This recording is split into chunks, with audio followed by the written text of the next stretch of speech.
Hello everyone and welcome to another episode of a new podcast approaches, and with me as always... Hello you wonderful people, WAHderfulGoldenStar here, ready for another episode of a new podcast approaches. You may have noticed that C&J didn't come next. Well, he's taking a break for a week. We fired him for a week because he's ill. and he insisted on coming, so we had to fire him for a week. but with that out of the way, I would like to introduce our other P-bro. Hey, Space King back here again. As always, I've been trapped in their basement and they won't let me go, but I've just started to learn to like it here because they gave me a TV and a PS4, so I don't have much to complain about anymore. No, we just gave you a copy of Golden Sun. No Game Boy, we just gave you that. Alright.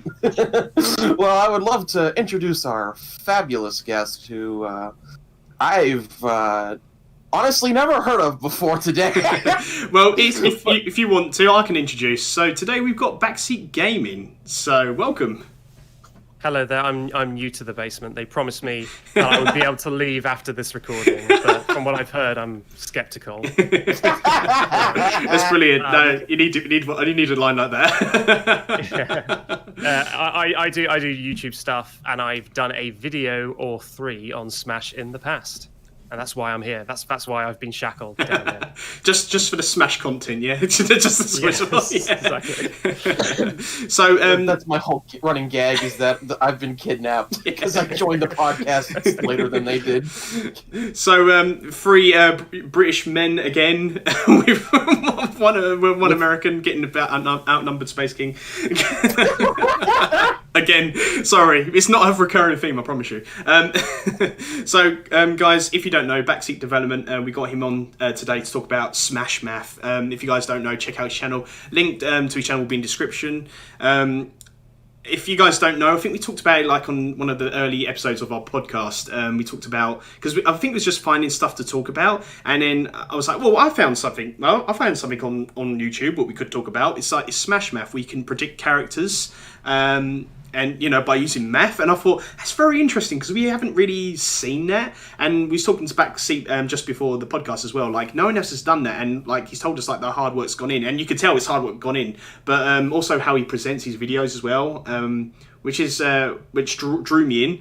So, and what we're going to do, as you guys know, we're going to talk about the guests and what they do first. And, yeah, so, Backseat, well, just give us I don't know how to even say this and how to start this conversation really with you. Just what made you want to do like math with Smash or Smash Math, to predict characters and stuff? What went how did you come across? There must be some sort of thing. Yeah, so basically I decided I like to kind of decide on the games I want to talk about first. And the Fighters Pass at that point was in full swing. I think we hadn't had the final fighter revealed yet, so everyone was still very optimistic and excited.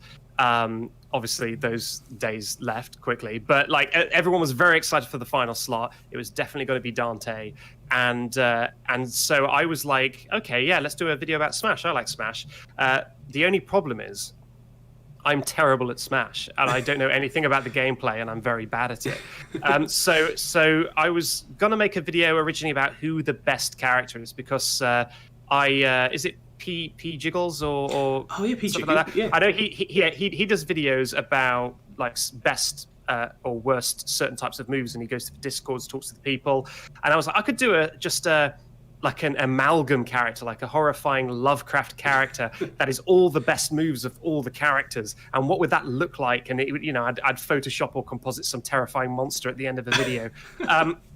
And then I was like, that sounds like a lot of work about stuff I know nothing about. So instead, I'll focus on the characters, because I know the characters. I don't need to know about the moves. So instead I was like, okay, well, what can I do with the characters? I'll just say who's coming next, because I can... The same way I was going to take all the best moves and do the numbers on that, I can do the numbers on things that make up a character, and then create a pass that is an amalgam of all those averages of things that are in Smash already. Instead of one character, split across 6. And so I started working on that, and I did a bunch of early tests where I was kind of figuring out how to do the math. And I know some people in the comments of the video suggested this, where they were like, well, shouldn't it be more the direction that things are going? So if more newer characters are appearing, shouldn't your predictions like reflect where that's going? And the only problem with that is it had people like it had like the racing games having minus 10% representation, where we would have to take out Captain Falcon or something because they now had negative representation. Oof. Yeah, exactly. It's like, well, we decided that we're going to add so few racing game characters that we're going to just remove them. Fighters Pass 7 is removing Captain Falcon. I hope you're happy. No. And so I decided that wouldn't work. And so that combined with my kind of GCSE level 16-year-old brain math, I thought, hey, just taking an average is nice and easy, so I'll just do that instead. So I just took an average of all the attributes, stuck them together, mixed them up, and then made those characters. And that seems like a fun video, and I did it. And I definitely didn't expect it to be as popular as it was. But I was just making it because I thought it was a laugh. And the ones of you who've seen it, hopefully it was a laugh. Space King, hopefully in the future it will be a laugh. You definitely need to check it out. Check it out. You do. Yeah, you've sold me. I'll give it a little look. No, math is always the best subject. I know. The thing is, like, people see a video and they go, "That's got math in it." Absolutely, that's definitely what people think. Yeah, they think, "Oh my god, math." Everyone's favorite stuff. Math and Smash together at last. It's Smash. Smash math. Finally. Not Smash Mouth, Smash Math. The only other way we'd ever get this is if we got that assist trophy who uses math. What? Which one's that? What's it? Dr. Kawashima, I think his name was. Oh yeah, him. Yeah, that's what Who Backseat really is, really. I rumbled. But yeah, no, I found it quite interesting. I think it was we're speaking a bit about Papagino. We literally mentioned him literally every single episode, so we need to get him on again for a third time. I just see Backseat muted just for a second. Oh, there we go. Sorry. But I think don't worry, I'm just making various grotesque bodily sounds, so I'm just muting myself for your benefit. Don't worry about it. That's fair enough. So talking about Papagenos, we talk about him every time. I guess it's kind of number one fan group, I guess, or something. But when I was watching Papagenos, that's how I found your video, because I recommended and it came up with your video, and then I said I mentioned it to the podcast, and I said it would be cool to like get him eventually on here, and then we got you on here, so it's kind of like a dream sort of come true a little bit. So we got eventually it's happened. Yeah, it's actually happened. We used the math, we used the calculator to get you on here. Found out what it was. And yeah, no, it's a very interesting thing. Like I said before, I haven't seen anyone else do that, and I think that's what drew people in about it. And I think even you mentioned in your second video, I believe, we're not going to be a little bit less reckless with it. So obviously, even though you was doing it for just as a joke, I found it quite interesting. I know some of the pics were kind of like, but even still, like, obviously you're going to get that anyway. But I just still found it interesting regardless. And even using I'm going to say it's wrong now. Yeah. Danganronpa music. Well, I almost certainly pronounce it worse as well, so I wouldn't take my word for it. But I would say Danganronpa, but I'm also pronouncing it in a very flat, broad English accent, so it's almost certainly wrong. So I just want to, so yeah, you start with the, that was quite interesting, and I've seen you've done some other stuff on like Animal Crossing and other things, but it's very interesting, and I said I haven't seen anyone else do it. It drew me in, so with it, and hopefully, if I said any of you watching, go check it out and check out Backseat Gaming here. His link to his description there. His link is in the description, so make sure you check it out. So, is there anything else you can talk about? Because I do want to talk about like more like what you do. I mean, you said it was like a lot of work to go in and how to find this, because there is a lot. There's I went to his channel and saw all Animal Crossing ranked by edibility. Well, I'll tell you what. I've got your video actually. Sorry. What'd you say, Backseat? I said I got to use math for something. Yeah. You know, idle. What is it? Idle thumbs of a devil's plaything or something like that. Idle hands. I don't know. Like basically, you give me the math, and after too long, I just start doing unspeakable things with it. And we encourage you guys to learn some math there, and if you know what you think of this. So, like in your first video, if you don't mind me going through it, you've got platformer. You got RPG rep, well, platformer rep, RPG rep. You got male rep, female rep, both. This is from your first video, by the way. East rep, 2010s rep, 1990s rep, 1980s rep. I think that says 1990s, 2000s rep? Because a bit. So there's a 1980s and 2000s rep. So basically, the math started becoming uncooperative, Ant, I'll be honest. And basically certain spots didn't have enough representation to be represented completely. So for stuff like genres, it's fine because most things are a combination of genres. And so we had more than 100% representation because some things are shooter and platformer. So they both get represented. So you end up having like a few extra percent to play with. Things like what decade a game comes out in, that's kind of solid. Yeah. And so what we ended up having was that there was the 80s had a little bit of representation and the 2000s had a little bit. So I had to combine them into one slot that is a character from the 80s and 2000s, which is insanity. However, I've come up with a few workarounds for characters that would work, like Hayabusa, Ryu Hayabusa from Ninja Gaiden. Ninja Gaiden came out in the 80s, rebooted in the 2000s with a different look and different style. That's a character with two definitive kind of eras in the 80s and 2000s, so he would count. And there's a few other things like Bionic Commando, same deal. 80s, rebooted in the 2000s. So I basically came up with a few things, a few characters that could worm their way in with that rep, but that is definitely a trouble spot, and that is why I am crossing all my fingers, toes, and other things that Ryu from Ninja Gaiden gets in, because that will solve my problem perfectly. Look at this! I was right. I told you. Exactly. See, what a long shot call, and I made it. Yeah. Honestly, I don't get into the whole argument of who does, air quotes, deserves to be in the Smash Brothers. No, this is math. This is math. This is facts. This is exactly. I know. I'm What joking.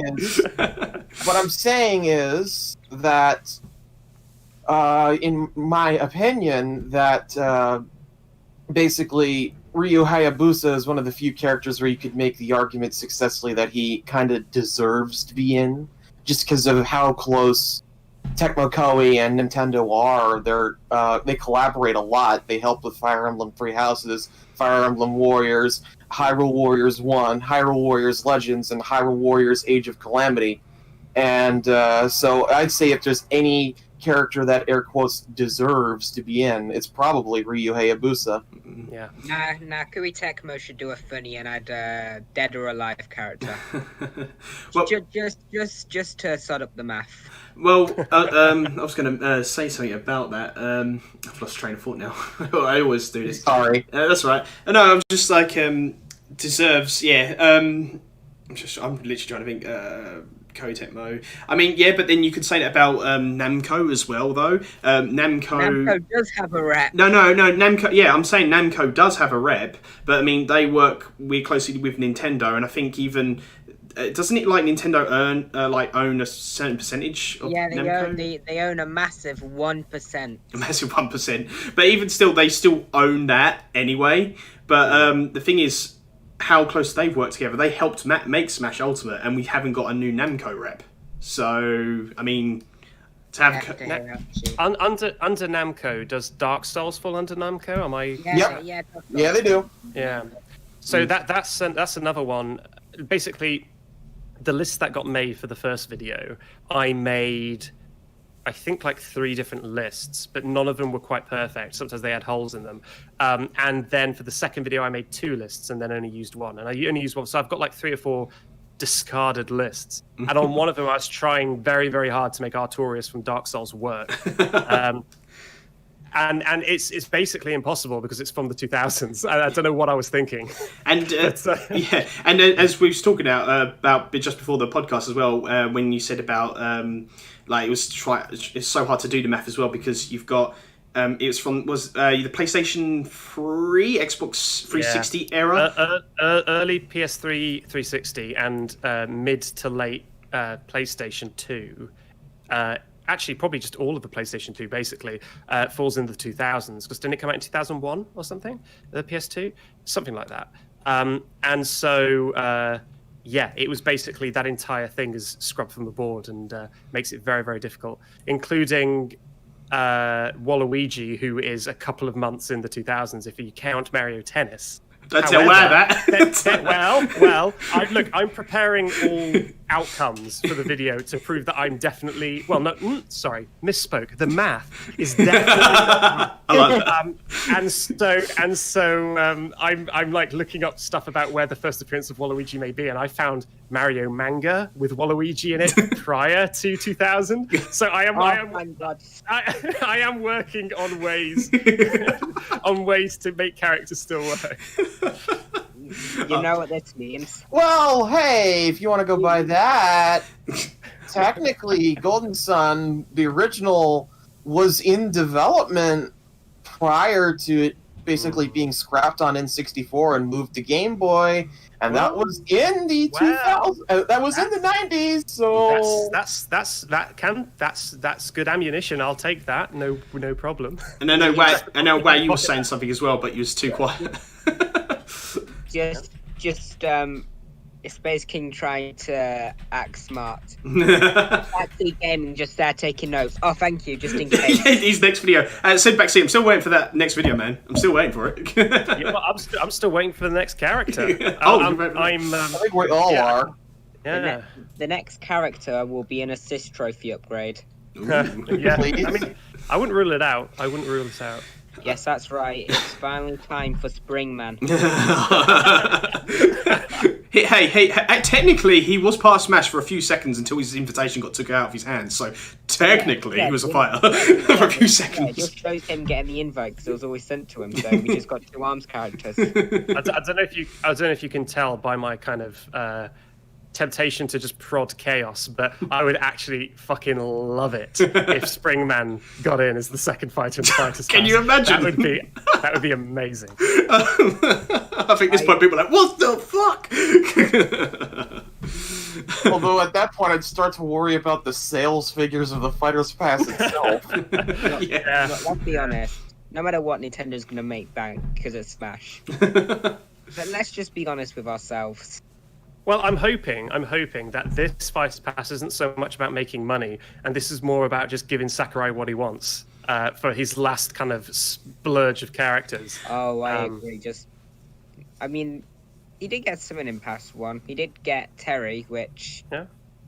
But I do hope he gets at least one character which he wants in this pass, at least one. Well, the thing is, with Sakurai, he said, to quote him, he said, like, this pass will make a lot of people happy.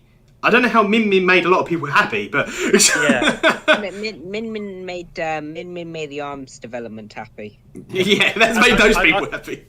I've got an incredible conspiracy theory that is in no way to lessen the impact that Min Min being very difficult to fit into my math had.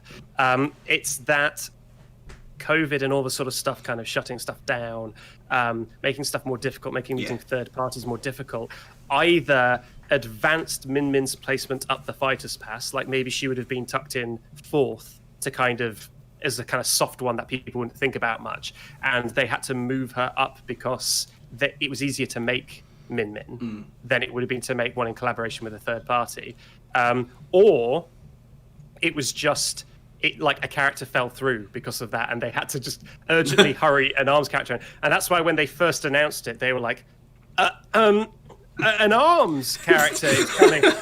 Who would you like to see from ARMS be in Smash? Just wait and see. And if the next character is a Pokemon character, then I think that strengthens that insane conspiracy theory a little bit, because that's another one that would be easier to make. Although I know Game Freak and Pokemon Company aren't quite Nintendo, I think it would be easier than Sora or something. Or they could just do a Mario rap. Just saying. Naked Mario. I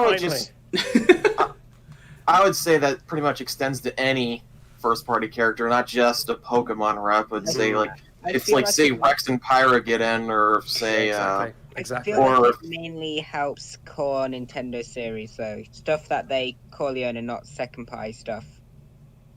so. Significantly, at least.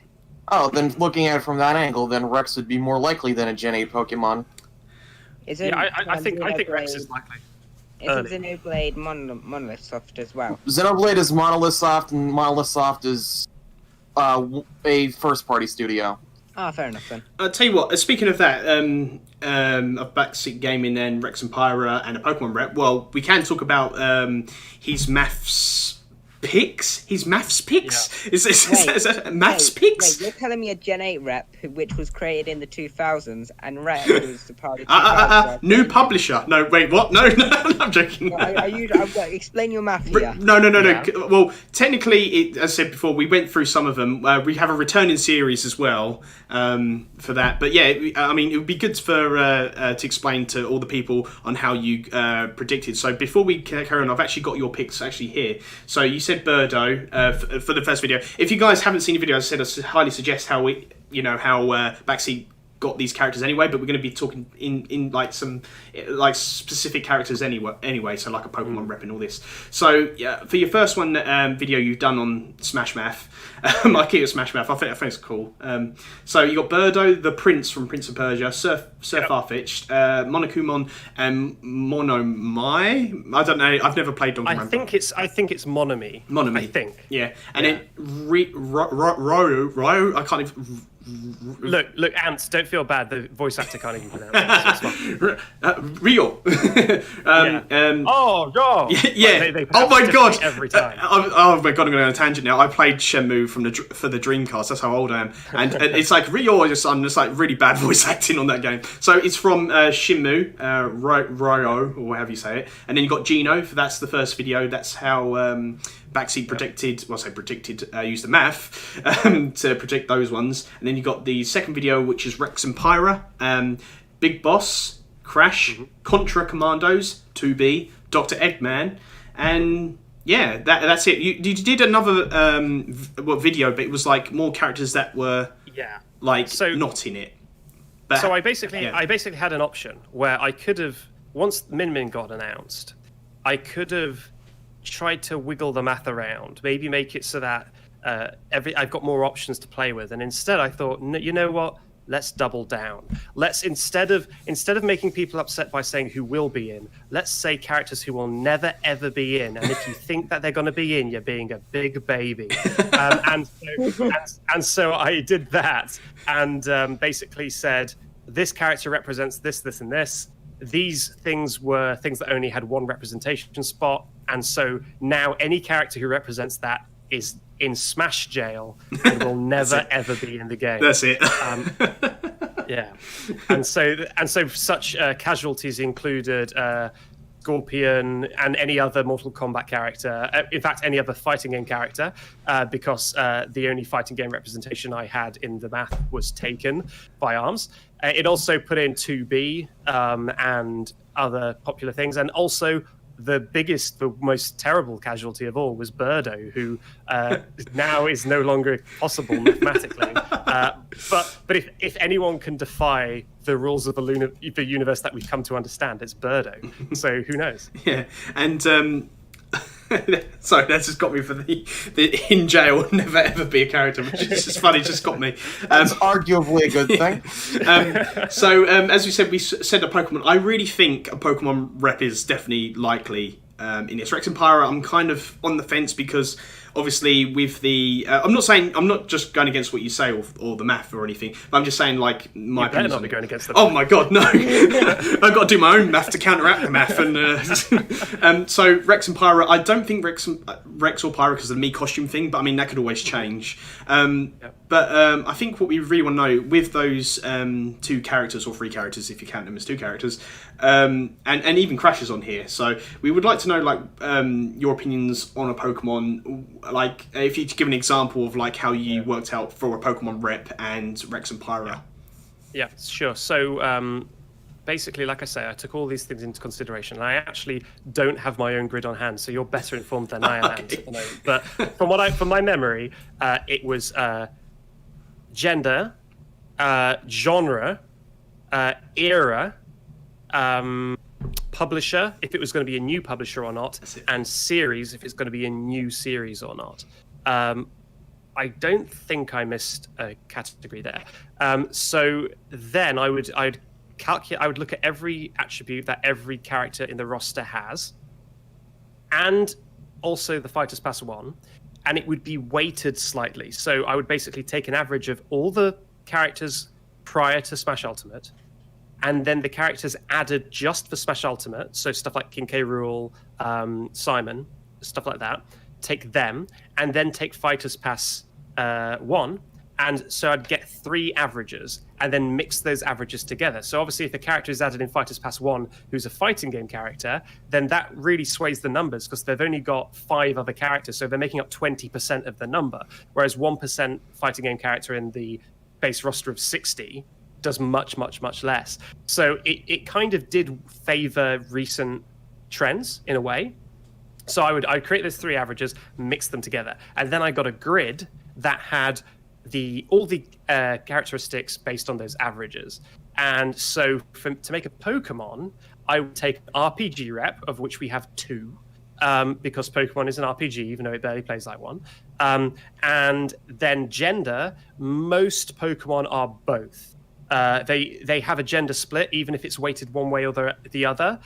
Basically, my rule was there are 8 alternate costumes in Smash, right? Is that right? There are 8. Yeah, that's it. Yeah. So there are 8 alternate costumes in Smash, which is 8 different Pokemon of that same species. So if the gender split is less extreme than 16% or whatever it is, like whatever 8, 1/8 is in 100%, if it was less extreme than that, then there was pretty much going to be one of the other gender in those 8 Pokemon. So that would count as a both. The only exception being Mewtwo, who is neither. It's canonically no gender. So Mewtwo was a neither. Everything else is basically a both. So I think I picked Surfetched as the Pokemon. You did, yes. Like, no reason. It could have been literally any Pokemon. But I picked Surfetched because it's an RPG, it's a both. It's from published by Nintendo, and it's a existing series. If it's published by the Pokemon Company or Nintendo, I don't actually know, but it doesn't matter because they've had. They co-publish. Yeah, they've had reps in earlier games, so either way, it's a returning publisher, so it's fine. And then Era, we were allowed a 2010s rep, so that's fine. So that was how I would calculate a Pokemon. Is I would go, okay, one of this, one of this, one of that, one of this, one of that. Mix it together, got ourselves a Pokemon, remove those from the grid, and then build a new character. So I think like Rex would be another RPG, the second RPG slot. Both, again, because we've got one which is both, but with a male focus, and Rex being the main character, I think counts as that. Then we would have a second 2010s rep, which we had. Then there would be existing publisher, existing series, and there's your Rex and Pyro. And I would then have to fill the remaining 4 slots of the Fighters Pass with whatever I had left over. And it gets harder as you go because your options get severely limited. And we told you, see, this is the hard work that's Looking gone into this. Bingo. Yeah, this is the hard work that goes into this. So I said before, check out the video. It'll explain it on the video a lot more. If you don't actually know, if you need a visual sort of thing, so make sure you check out the video. And I said before, I keep saying this, found it interesting and stuff with that. I said you like pick here and there for stuff, which brings me to something that I want to ask you. Now, we've all got our characters that we want. I want to know what you think of this. So there is a character I've got in mind. It's completely from left field. I talk about her every single podcast of my pick.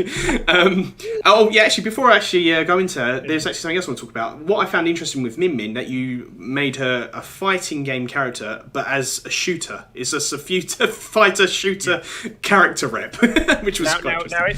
Now, if you remember what I said earlier about Min Min causing me some slight difficulty, yes, This is definitely part of that. So basically, there's not enough fighter representation for a character to be just a fighter. There's only 9% fighter representation. Yeah. And a character needs 16% roughly, because that is 1/6 of 100%, 16.6%.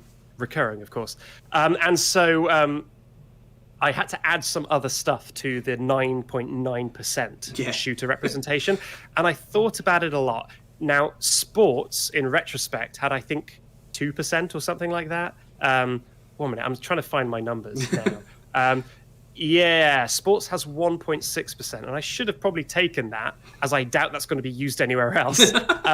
But instead, I was like, okay, so it's between fighting and action, or shooter, because unlike all fighting games which are from the side, arms is over the shoulder, and it's all about projectile attacks. And so I, by complete chance, in the very first video, defined shooter as a game where you aim and shoot at things, and that was it. Yeah. And because that let me include stuff like Star Fox as a shooter, and also Duck Hunt as a shooter, stuff like that. Yeah.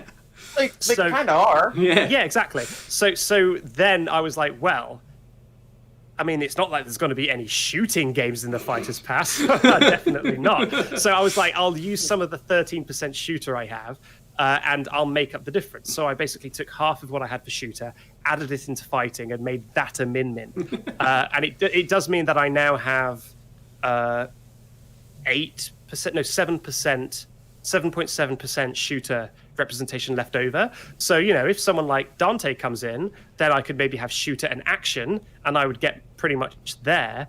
But if a game like Doom gets in, then I'm in hot water. No, you was wrong there. If Master Chief gets in, you mean? Oh, now that I think about it, wouldn't Bayonetta under this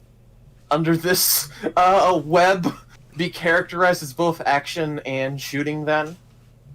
You're not wrong. However, you don't actually. Damn it! I was gonna say, but you don't aim and shoot in Bayonetta. You just hit a button, and then I remember you can do the attack where you aim and shoot. Yeah, you can hold down the button, can't you? Yeah. So maybe. However, it's not the core gameplay. So that's my excuse. I've decided. But what about Devil May Cry then?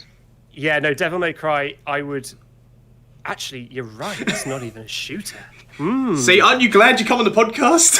yeah, no, you're right. Maybe I can make an argument that's not a shooter, even though you shoot all the time. Yeah, no, that's good. I like that. Everybody's New video, come on. Dante, watch us get Akira from Astral Chain instead. I mean, yeah. that would be the same. Game, right? I haven't played Astral Chain, so I'm not quite sure. But yeah, I'm waiting new video. As I said, I'm waiting for a new video on this.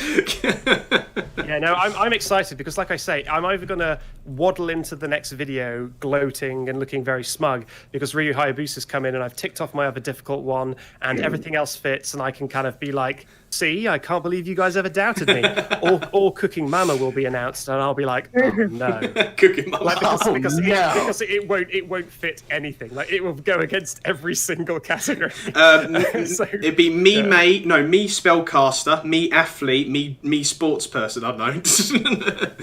I think those might work because sports would be difficult, but it depends. Like it would fit most. It would fit more than Cooking Mama. That's so I'm surprised we didn't get a me mage, considering like the what was the name of the Mytopia or whatever, like a me series RPG or whatever. I did think Ultimate would get like another 3, to be quite honest, but that's just me. I am still shocked that we never got a me sports, despite me sports being. Mate, you're very quiet. You actually sound like you're getting quiet. Yeah, he is cardboard box at the bottom of the ocean mode. Can you hear me now? Just. Oh well.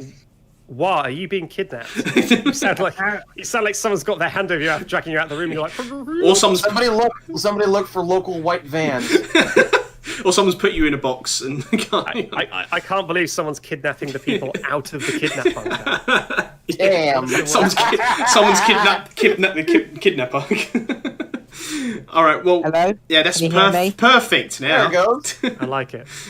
So. What I really want to go into as well, and before we go and talk about our characters, actually, there's another thing I want to talk about.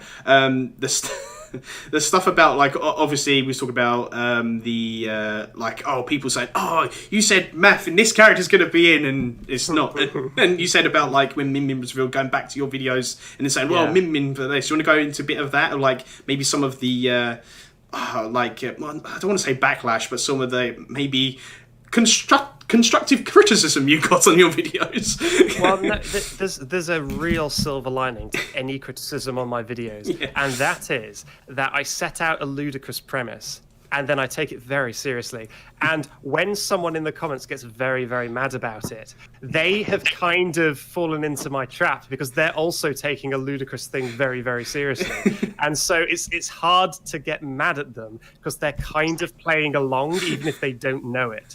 As soon as someone, like you mentioned, I've got my Animal Crossing edibility video, and people are like, I really think this character's more edible than you're making it out to be. This is an outrage. Then I've kind of won. And the Smash video is no different. That when people are kind of getting mad because it's like, I can't believe you picked this character instead of this character, that doesn't make sense. Then they're kind of buying into the silly rule set I've made. And so, you kind of can't be mad at it. I'm fine with it, really. And that's just made me laugh. Like, which character's more edible than another character in Animal Crossing? There's two types of people who comment on that video, and there's people who say, I can't believe it, you want me to eat my character, that's so bad. And there's people who say, my character is way more edible than that, change the score.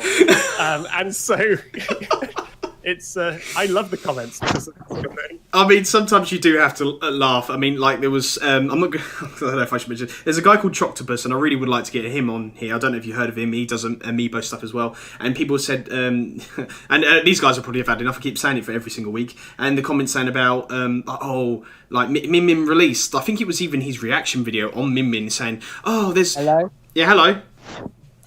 Oh, sorry. Hello, that's all right. There was his reaction video on Min Min, and somebody put, what was it, like, something along the lines of something like, there is no proof that a spirit's been upgraded, like that, and then all he's replied to is like ... and like...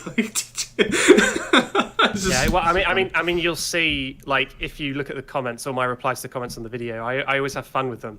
I can't remember who it is, but if you reply to someone who's kind of a little bit aggressive at you, especially on Twitter or YouTube, and you kind of reply by making them part of the joke, you kind of include them in the joke, then they will generally reply back being funny and kind of playing along, and you kind of convert them over. So a lot of the time when someone says something like, I can't believe you'd feed me all this bullshit and then expect me to subscribe. And I'm like, did it work? And stuff like that. You just kind of play around with them, and they generally like it. And so like I think just kind of replying to those sort of comments in good fun and good faith is fine. And yeah, loads of people are like, I can't believe you're trying to predict Sakurai with math. That will never work. You can't predict Sakurai with math. And I'm like, yeah, I know. It's like I know I seem very, very confident in the video, but that's only because that's what makes it funny. I'm well aware. I'm well aware that I haven't perfectly called out the fighter's path. But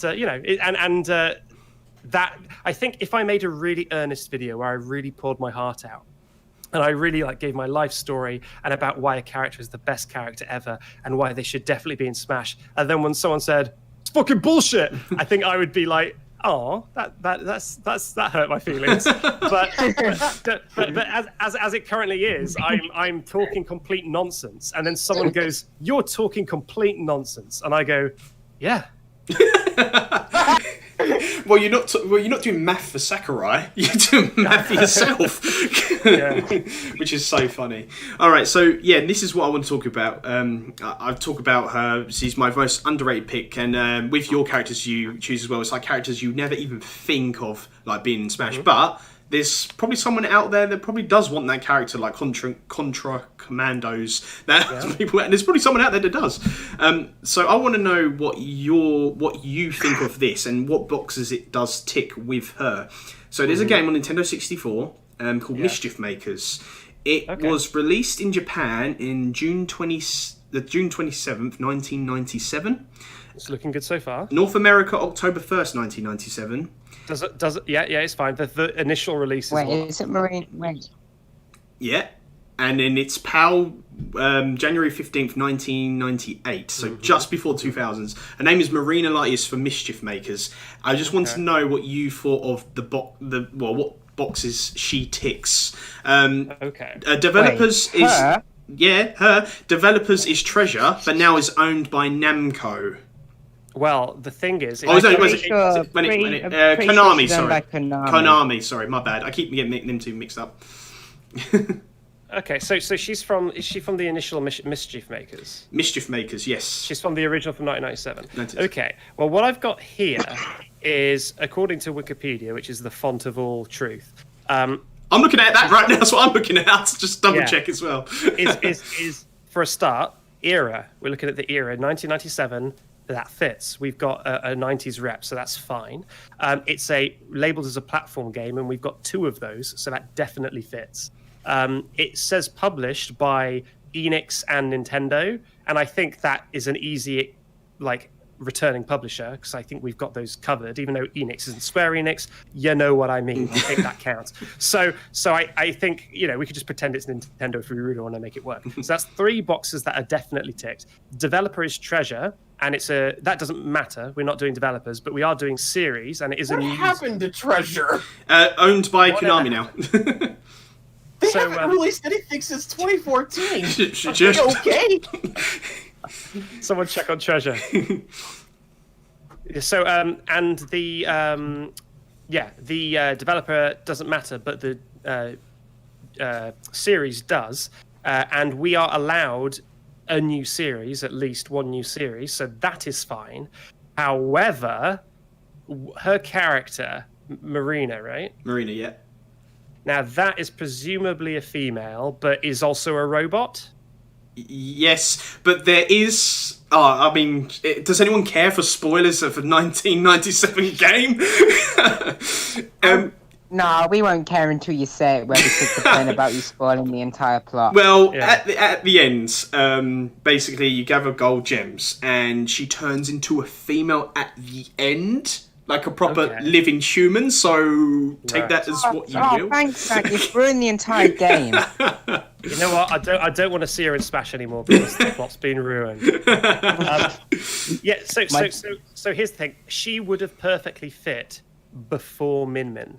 However, Min Min's appearance has basically snatched her spot right out from under her. No. So she'll have to scalp Min Min and take her spot in order to perfectly fit. However, of the 5 categories or something, I think it was, she fits 4. She only fails 1. So that's actually a very good pick. That fits the math quite closely, to be honest. Ooh, interesting. So, but I know I've got no hope. I know because she's so underrated. But I will take a Mii costume, so that's fine.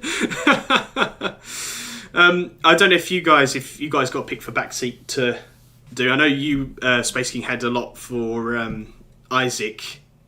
Yeah, my characters that I want real bad are Isaac and Rex. Well, Rex, it definitely fits the math. Rex is 100% math certified. I've had him in one of my videos. So Rex is a lock. He's perfectly fine for the math. Isaac, the issue we ran into was that he was from the 2000s, which needs to also represent the 80s in some way.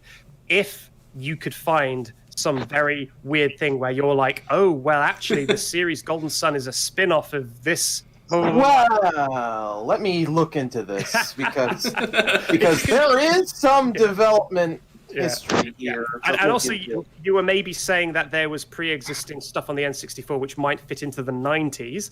If we got real fast and loose and sloppy with it, I think we could maybe make that work, in which case he would potentially be certified because RPG, which, if I'm not mistaken, that is what Golden Sun is, that is it's RPG plus puzzle. Oh, then he's out. We're joking. If we pretend... Actually, how much does puzzle have? I think it's an extremely sad number. Well, I would count Zelda's puzzle. I would not. Puzzle is 1%. So, but look, like I say, his RPG's fine. If we just take 1% out of RPG, slot the little 1% puzzle in there, then it's faithful and we're fine. Okay. He says, anyways, I will make the math work somehow. Anyways, if you go into the development history of Camelot Software, they used to be a second party under Sega working on the Shining series. And the first title they did was Shining in the Darkness, 1991. Ooh. And in many respects, Golden Sun could be considered a spiritual successor to Shining Force. Yeah, you know what? I agree. In many ways, it should be. So I think it works. Yes! Yeah, we're in. We're in, boys. And it's actually probably possible that both of those characters would fit the math even going in together. They wouldn't really step on each other's toes. So, that's something to be very happy about, probably. So, about you, I think I can guess, but unless you got another one.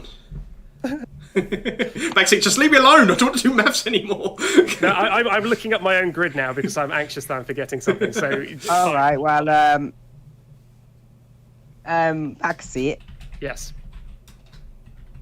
What's the most complex character you can think of? The one with the most weird origins. Okay, that would be honestly. I've mentioned it before. Cooking Mama is an absolute. Okay, nightmare. while we're doing Cooking Mama. Oh, no. All right. So what Cooking Mama would fit? She would fit an Eastern rep. That's the one I was forgetting, is whether it was from Japan or not from Japan. And I called it Eastern West, despite the fact that it literally just means Japan and not Japan, because there's not a Korean character joining Smash, at least not that I'm aware of. So it's just basically, is it from Japan or not? So Cooking Mama, if I'm not mistaken, is of Japanese origin. So that would be Eastern. That's fine. Let's look at when Cooking Mama's first appearance was. I've got a bad feeling that it's from the 2000s. I can't believe you're actually doing this, to be quite honest. 2006. Yeah, 2006. So that's bad news for Mama. And publisher, who published Cooking Mama? 505? Taito. Does Taito have a playable character rep? No. Okay, so that's a new publisher, but that's fine. We're allowed one, and we're allowed a new series. So actually, Cooking Mama fits three of the 6. However, the genre, absolute nightmare. The gender, female's been taken. There was only one, and decade, era, there is no 2000s rep on its own. So absolute nightmare. She only fits half. Who? Yeah, but more realistically, if you're gonna get a Taito rep, more realistically, you'd want Bubble Bobble. I was looking into Bubble Bobble on one of my discarded lists. They were one of my picks, and they could work on their own. If you ignore other characters being added, Bubble Bobble do work. But who says Cooking Mama's a girl? I mean, the name implies it, but you're right, not confirmed. Wait a minute. Wait. Never mind. Something about Taito. I just saw this, okay? Because I'm on the page here. In 2005, Taito was purchased by Square Enix, and they are a wholly owned subsidiary as of 2006. Well, there you go. And that's a returning publisher, which makes it a little bit easier. Yeah. Yeah, that makes both of them easier, but Bubble Bobble especially. Yeah, that means that we don't use up our only new publisher spot because there's only one in the revised list. There's only one new publisher, and we logically need to save that for a very big company like Atari. Yeah, well, yeah, or Activision have Crash, right? Yeah. No, we need to get a legend like Atari. Who cares about Crash Bandicoot? Who are we going to add from Atari? Square? Like Gallagher.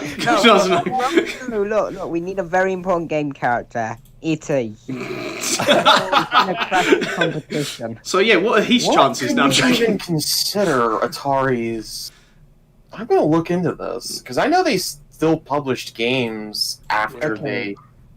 Okay, being honest. I'm pretty sure Atari made the remake of Alone in the Dark. Ooh, if you want Edward Carnby. Oh, hell yeah, let's get him in. Yeah, let's get it in, boys. Actually saying this, now I think about it, if we do ever get a 4th party character, E.T. is probably one of the most deserving from a video game standpoint. I've just realized that. Please, no. Imagine E.T. I beating own- the shit out of someone. Oh my god. I own. E.T. will send you home. E.T. That's his comes final home. smash. Yeah. His final smash is he says E.T. phone home and then he blasts you into space in like some sort of catapult or something. That could even be his like splash screen as well. E.T. sends you They home. own, apparently, Atari's biggest series is Roller Coaster Tycoon. Ooh, add a roller coaster to Smash. Okay, so yeah, guys, we're getting an Atari rep. Sorry, Crash. Also, apparently, they have the video game license to Dungeons and Dragons. Oh no. Yeah, there's lots of options, and like I say, the tricky thing about the list wasn't about making one character work; it was about making all the characters work. That's the thing. And that was insanely difficult. Because, as you said, you had to pick stuff out for one character, but then the remaining you have to use for the other characters. Yeah, So- which is why I threw a few deliberately rubbish characters in my lists just to kind of make it possible to make good characters later. Like, for example, Big Boss, which you mentioned in my second list, makes no sense. Why would they add Big Boss? He's just Solid Snake. He's literally a clone. And so it's like... A literal clone. Yeah, he's a literal clone. And so why would you... well, Snake's a clone of Big Boss. You know what I mean. So why would you do that? And the answer was just to kind of free up some spots for characters like Crash and Eggman and stuff like that. Why would they do that? Because it's cheap and easy to produce. Oh my god! Imagine if the first character was Min Min and the second character was a clone. Oh my god. Although, in all honesty, on the prospect of existing third-party franchises getting new characters, I would say that Metal Gear and Sonic probably have earned it, considering that they opened up the gates to third-party characters in Smash to begin with. Yeah, I'd agree. Metal Gear, Sonic, and maybe Final Fantasy, since that lacks a lot of content. But I'll just mainly say Sonic and Metal Gear. Yeah, I agree. Oh, I don't That's want really another good. Final Fantasy rep because I know that they would add Noctis, and I would want to commit Toaster Ocean. No, you're right. You're right. No, they better add Scroll. Well, From if Final I got my Fantasy, pick there, I would want. I'd probably go for. What's her name? Tifa. No, Damn. not another FF7 character. I would want Terra from Final Fantasy VI. I mean, my realistic pick would be Master Chief, but yeah, I don't Although know. we already discounted shooting, so Yeah. Well, if we can make it up, elsewhere, if we can make an argument that there's platforming in Halo or something, then Well, you see, Halo is actually a sports game. Well, if you look at it you really try. closely, It's like target smashing. You know, like this. you do drive and there's online multiplayer. You know what? technically, Now that I think about it, Halo's kind of a variety game. if you count how high they jump in there, I mean, you consider it as a platformer. yeah, exactly. Yeah. In All many right. ways, it's a strategy game. Yeah. I mean, it doesn't actually- Yeah. That's my favorite. Halo's my favorite kind of RPG. Yeah, I was gonna say it's an RPG. All right, cool. So this brings me into something else that I want to talk to you backseat. So we've gone through all the math and what you predicted and stuff. Yeah. But who do you want to have in Smash? Who's like your number All right. one go-to, or is there a top 3, top 2, just I one, actually- or? I have a note on my phone, which is my version of. I mean, I could just tweet this out. I have people following me on Twitter. This would probably be a better way of doing this. But I have a note app, which is my Smash wish list. And Sans was actually number 1, who's already been ticked off. I count that. So then the remaining characters I have on here are Cooking Mama. After all that, look, I can admit that from a business point of view, it would be an absolute disaster. However, I would be interested in seeing Cooking Mama in. I think that like cooking, fighting, and I think she's a unique character. I think it could work. Then I also have Professor Layton. I think really deserves a shot. Oh, That's hell fair. yeah. Yeah, I can agree with that. Yep, I think like puzzle game again, completely not endorsed by the math. In fact, I even had him in one of my videos as a character who could never ever make it into the game. But I think Professor Layton would absolutely rule. I would love a Professor Layton fighter. And he has his little Luke come out. It'd be very, very sweet. Also, imagine the stage on a Professor Layton stage. It'd be so cool with all the little steampunky stuff. So I think he would be great. But before you hit somebody, you have to solve a puzzle before you attack. I can imagine it being a bit like is it PictoChat and stuff where there's like stuff being drawn in the air. I can imagine him like fighting with like matchsticks and Sudoku and stuff like that. He's like rotating matchsticks around to like hit people. You can have a lot of fun with it, I think. Then Rayman is just an easy pick. I think Crash and Rayman kind of take the same spot, so it would be one of the two. And I actually have more nostalgia for Crash, but I don't know. Like, I think Rayman Legends was just so good that I'm feeling Rayman as a character. And it's come to the Switch as well. Yeah, also Ubisoft and Nintendo are very snug and cozy. So I think that could potentially happen. Plus, it would mean that Rayman can actually be in a game, which would be nice. Because it's not Ubisoft to make it. Didn't guys Gilmont leave Ubisoft? Wait, I have a question. Or the creator of Rayman, I should say. I don't remember his name. I think it's Yves Guillemot. Wow, what are you going to say? I was going to say, you know how you were saying about a Ubisoft rep? Yep. And this is when I'll ask if we ever get Rayman for Smash back again. How would you react if we got Just Dancer instead? Well, as I said earlier, I would love it because that would make so many people mad. And I think that's hilarious. I think if Sakurai and I know Nintendo picked them, but I think if Sakurai in his heart of hearts thinks that Just Dancer is what the game needs, then I'm there with him. Or like there's other things like the blue safety guy as well for the Wii remotes. Oh, the Wii remote safety guy. Yeah. Technically, you could make the argument that he's one of the single most prevalent characters in gaming history. Yeah, he's appeared in so many games. What would he be under anyway? What kind of genre would he be under? Health and safety? I don't know. I'm assuming that he's a Nintendo character. He originated in the 2000s. I don't like that. Don't like the 2000s. He's under health and safety. Yeah. Oh, wait. What is health and safety? Oh, health and safety has 89% rep. Oh, well. I think so. That's Rayman. I think my final pick. I mean, I could pick one more because you said you wanted 5, and Sans doesn't count because Sans has been crossed off. So my second to final is the Prince from Katamari. I would love to see the Prince from Katamari because imagine the music in Smash. I haven't played it, but I know of it. So. Oh my god, the music! Oh, that would be another Namco rep. Yeah, and the music in Katamari is awesome. And also, I can imagine a fighter. You know, like some fighters have. Like a kind of the more damage they take, the stronger they get, and it's basically the longer the match goes on, the more damage they do. This would be kind of the same, but it's the more the character moves around, the more damage they do, because they would be rolling up that ball with the stage. The stage, I don't think the stage would actually go anywhere. They wouldn't demolish the stage, but it's just the more they move about. So this character would be constantly running around, moving around, trying to stay on the ground as much as possible, because that's where they're making their ball bigger, and the bigger the ball, the more damage it does. I think that is a fun character, so I would love to see that. And then my final pick would be Don-Jan or Dong-Chan, whatever the drum from Taiko no Tetsujin is called, because that is a series that is so prevalent in Japan, because that's in arcades all over the shop.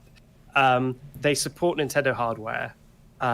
It's a cute mascot, and it would be a rhythm game character, which is unlike anything else in the game.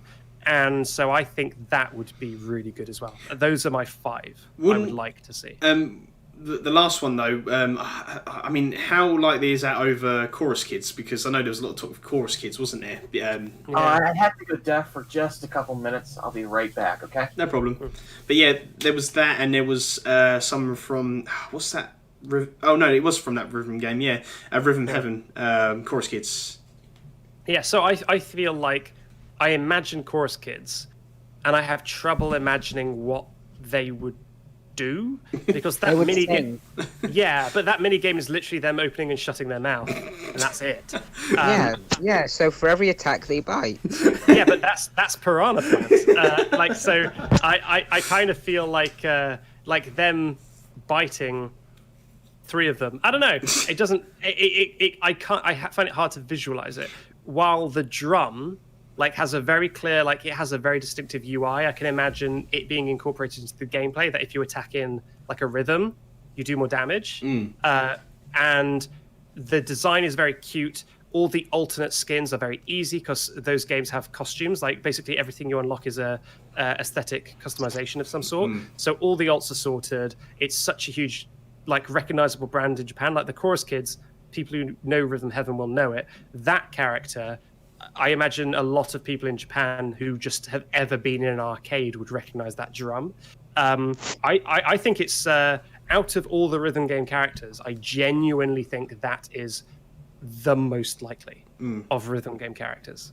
I mean, now you put a bit of a bit of history behind it. Yeah, I can see what you mean now, because I don't know nothing about it. I saw my friend stream it, but one of those games. Well, I've played it, and it is the most basic rhythm game because you hit 2 buttons basically, and that's about it. And sometimes you hit them faster, but I think just brand recognition style, the length it's been going on for. I should look up what decade that came out, but I think it's. I'm back. I think it's got potential. It came out in 2001. Damn it! But it's fine. This is non-math. This is non-math. This is fun time. So it's fine. Math will always follow you. Okay, so we've talked about your characters that you want in Smash. You've done our characters as well. So we're going to go quickly to Space King. We was going to do this when we introduced, but we're going to go briefly over it. So, Space King, do you want to talk about the Assist Alliance? Yeah. So I was going to introduce this briefly at the start, but it just kind of slipped my mind because we all forgot, to be honest. The ongoing prison joke is pretty funny. So sorry about that. But basically, as everybody should know by this point, I am the guy who runs the Assist Alliance Discord. And for the past about half year or so, our server had been kind of closed just on the basis of some drama and stuff that was going on, security concerns. But we managed to get that all under control during the summertime, and now we're going to make the move and get things reopened. We're going to be sending out a bunch of invite links to our partners and places that we had the link up but were dead. And I'm going to be tweeting that out off of my Twitter account and ask some of our folks in the Alliance-affiliated accounts tweet that out. I'm looking forward to getting it reopened just because business has been slow. Our user base has not grown. In fact, it's actually shrunk by about 30-ish people because, they leave and then nobody gets to come back. Usually we'd have a net gain over the course of a month of 5 users, but now it's just been, a continual decline for the last 6 months because we don't have anything open. Yeah, so cool.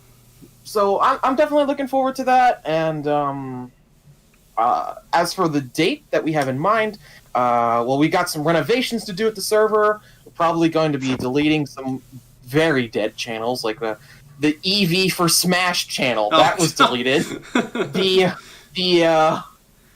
Unfortunately, this one hurts me. The 0 for Smash channel, that one's going to get deleted because it's just been... Nobody's been in there for, no joke, 2 months. So that one's got to go. So we're going to do some server renovations and probably open up early October. It's the same way. What? Yeah. What did you say? Why would you put Mark's a cute little psycho? Oh yeah, we're gonna get rid of Mark's too. His channel's been straight up. It was dead the entire summer. We just forgot about it. So what you telling me? You're Thanos snapping these accounts and? Yeah, we're Thanos snapping the channel. The reason that we have channels dedicated to every character that people want on our server. No, you haven't. No, you haven't. Characters that a decent contingent of the user base wants there. Oh, right, that's better.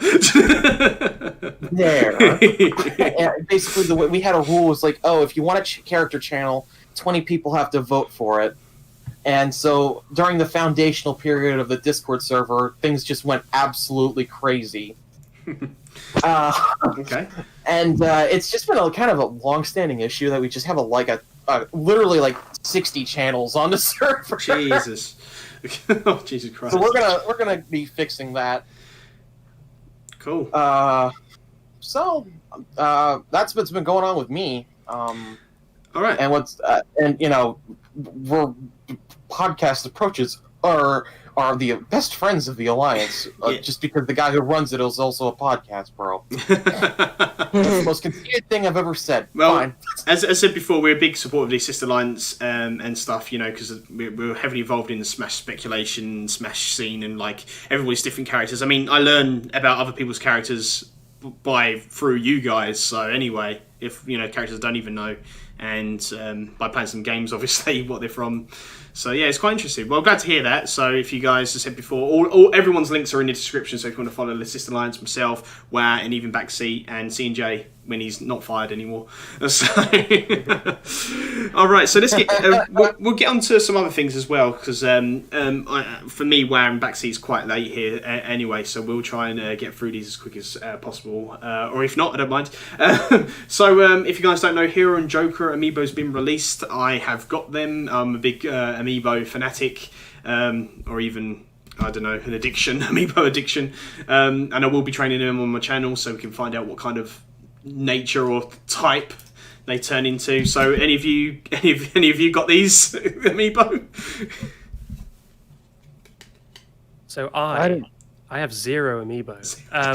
So real quick, Ant, can you, for my virgin Amiibo ears, can you run over what the nature thing is? Because before the podcast you were saying that an Amiibo on a nature, almost like a Pokemon thing. Yeah. And it's something. And did you say you actually know what it is that does it, or is it kind of in the ether at the moment? Like, do we know why they turn out a certain way? This is the thing. This is what I'm trying to learn. I've been training Amiibo since Smash 4, so for the Wii U and 3DS, and it's very interesting because Amiibo now I've learned a lot more. Know how to do stuff a lot more than the previous Smash, because in the previous Smash, Amiibo didn't know how to run attack. They didn't know how to do charge moves correctly, like, for example, Mewtwo's Shadow Ball. They didn't know how to do that, or like any B sort of moves properly.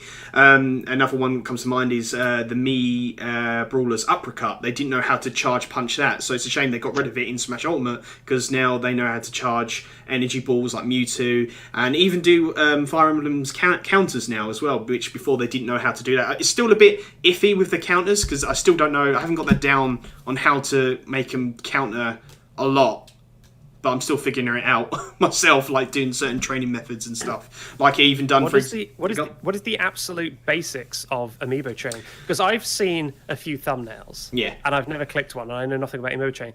I in my head, this is the version in my head, was that it was almost like you do that and it kind of records how you fight and then kind of copies it, or is it completely different to that? It's exactly like that. It's it kind of like copies it. Think of it like you're training like a level 1 CPU, and then once you're through training it turns into a level like 12 CPU, not level 9, a level 12. So basically it learns your fighting style and like learns like other attacks from other characters and amplifies that, so they turn like really hard to beat, but then there's sometimes they can turn a bit weird where you know what their weakness is. So this is why you have to cover all the bases. So you need to make sure Amiibo fights at least once on a platform stage, because if you don't fight on a platform stage, the Amiibo won't know on how to like attack from above on a platform stage. So that's why you need platform.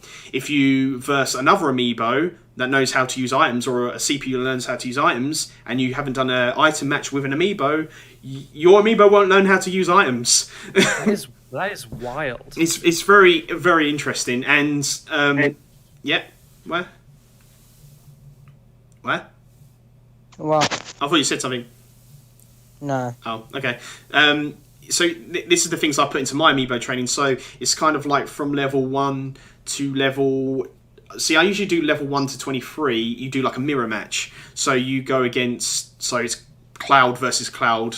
I mean, you can do other characters. I mean, I've seen some instances where if you use a different character other than that character, they'll just use the same sort of attacks, but for that character instead of the character you use. Does that make sense? So if I was training Cloud and I kept using Ganondorf's B between levels 1 and 23, like his Warlock Punch, Cloud will keep using the B button too for him. That's strange. I think I need to test it out again to find out efficiently.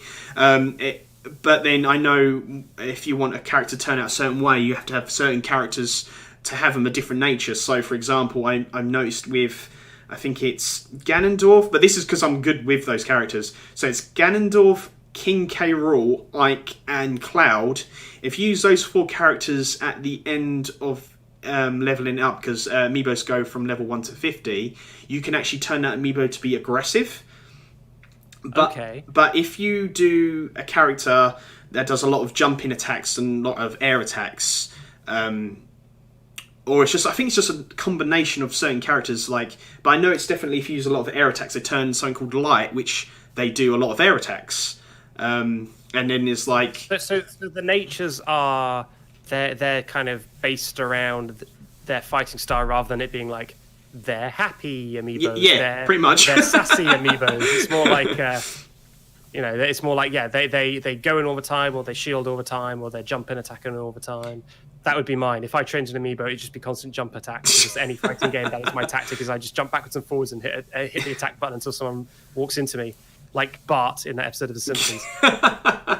I think, what is that? So if you attack, jump away. There is a, what is that? I think I'm gonna be enthusiastic. I'm not quite sure, but there's also some which I really wanted to do again because I tried to Sonic Amiibo once and it was something called all rounded. I was like, oh my god, but then I had to delete it because I wanted to do it again and it never had that nature again. But that was in Smash 4. I was like, damn it, I want to know how to get that. Well, no, it wasn't Smash 4. Sorry, it was actually Smash Ultimate. Yeah, and I was like, oh, I wish I had that nature again because I've never had an Amiibo that had that nature again. And then you've got laid back. This is funny. I trained a DDD Amiibo and he had the nature laid back. So I wish to know how I trained that again to find out the laid back nature. I think it was just I didn't do a lot of attacks. I didn't follow up with some certain attacks to make it laid back. I think that's what made it turn out. I'm not sure, but there's a lot of things I still don't understand with Amiibo. I mean, I've tried lots of training methods. I did one where it was I trained an Icon Amiibo with 99 stocks to see how it'd turn out and stuff like that. I did Link with a sideways Joy-Con to see how he would turn out.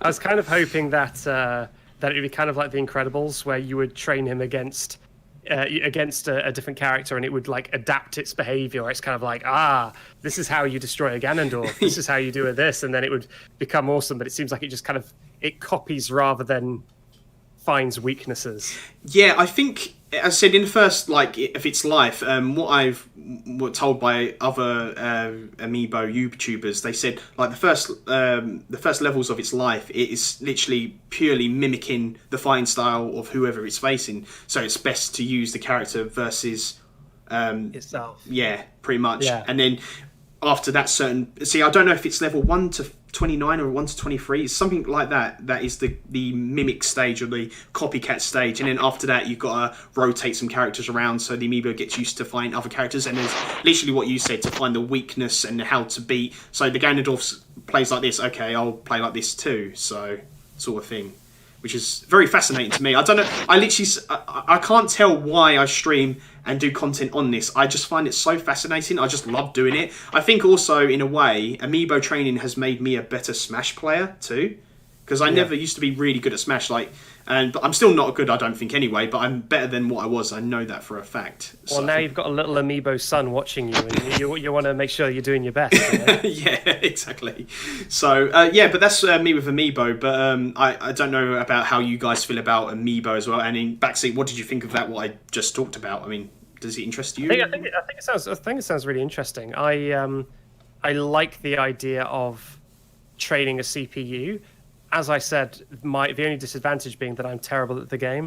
So I would just create a Charizard that just constantly does the flaming dive, just to try and like KO in one hit, and then that's all it would do. So I don't think it's for me, but it's an interesting system. It's like, I think the worst Amiibo I've seen, like, is I used to go to a gaming club, and there was somebody, we actually took all Amiibos back in the day in Smash 4, and there was one Link Amiibo, this will make you all laugh. He used to do a few attacks, jump off the side of the platform, and then use its hook shot to hook back onto the platform. And I was like, how the hell did you train it like that? But Amiibo definitely have got better, and as I said, I've got Hero and Joker. I'm still up to date. I've got the whole Smash collection of Amiibos now, so I'm happy. And I'm waiting for Banjo. That's the one I'm waiting for mostly. So can you only train a character who is that Amiibo? You can't put like a Banjo brain inside a different character's Amiibo?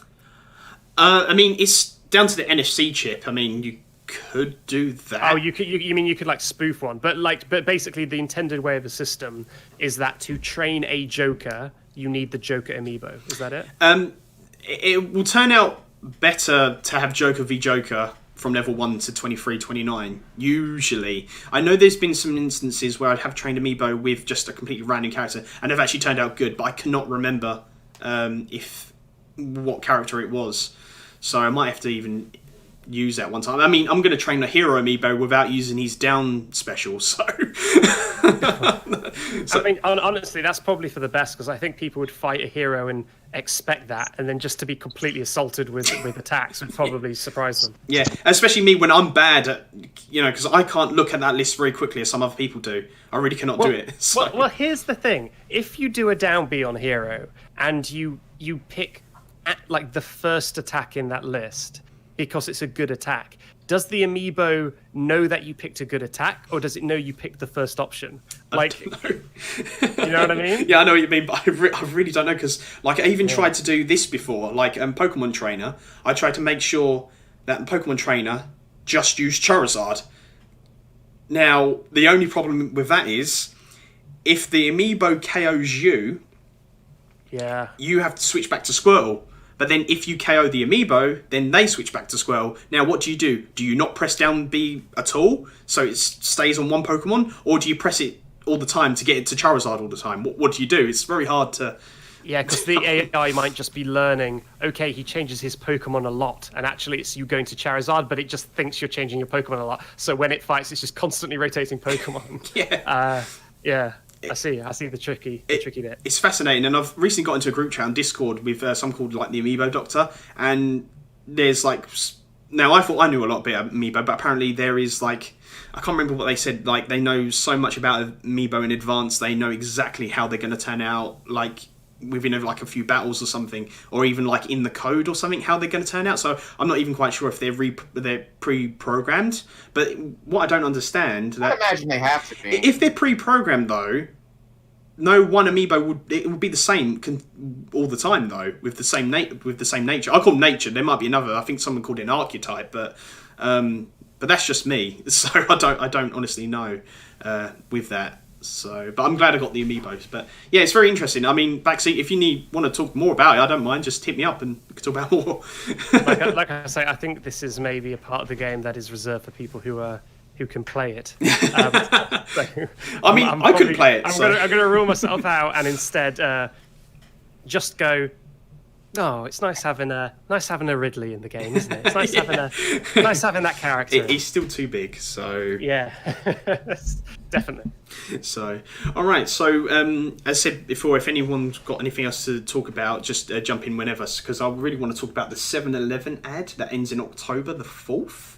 Now, if you guys don't know, in Japan they've got these. I think it's Japan, isn't it? They've got 7-Eleven ads for like Nintendo games and a Smash character. Apparently, there's an ad for Min Min. I think it's Min Min that ends on the 4th of October.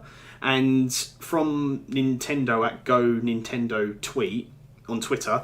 An announcement you don't want to miss being teased for Minecraft Live, and that is the 3rd. So the 4th of October being taken down in Japan, but then we got a Minecraft Live thing on the 3rd of October. Now, what do you guys think of this? Do you think, is it going to be something? I mean, like, absolutely not. You don't think it's going to be anything to do with Steve, no?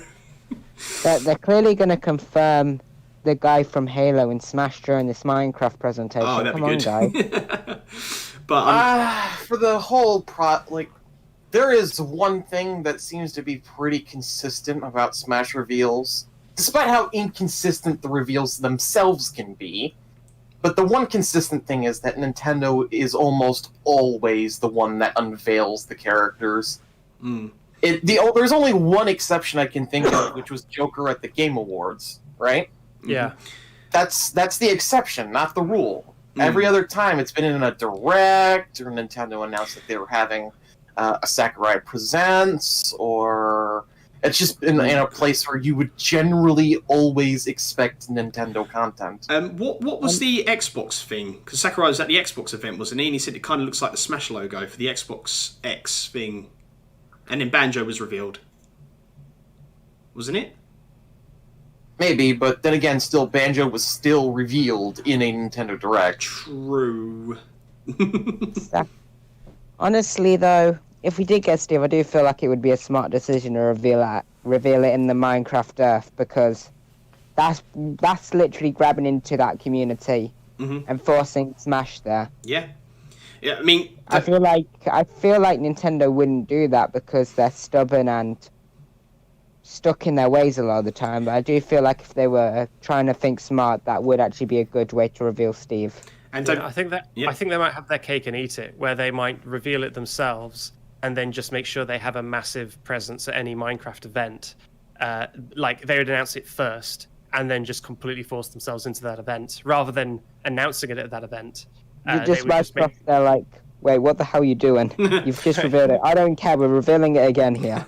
Well, I feel like I've seen that, where I feel like companies will be like, oh, it's like at E3 where you watch the Microsoft conference and Square Enix play a trailer for the Avengers or something, and then the Square Enix conference comes and they play it again. It's like, yeah, no, we know. Like, I feel like that they could do that, where they announce it and then you're at the Minecraft thing and they're like, guess what? He's in Smash. And I was like, yeah, no, we know.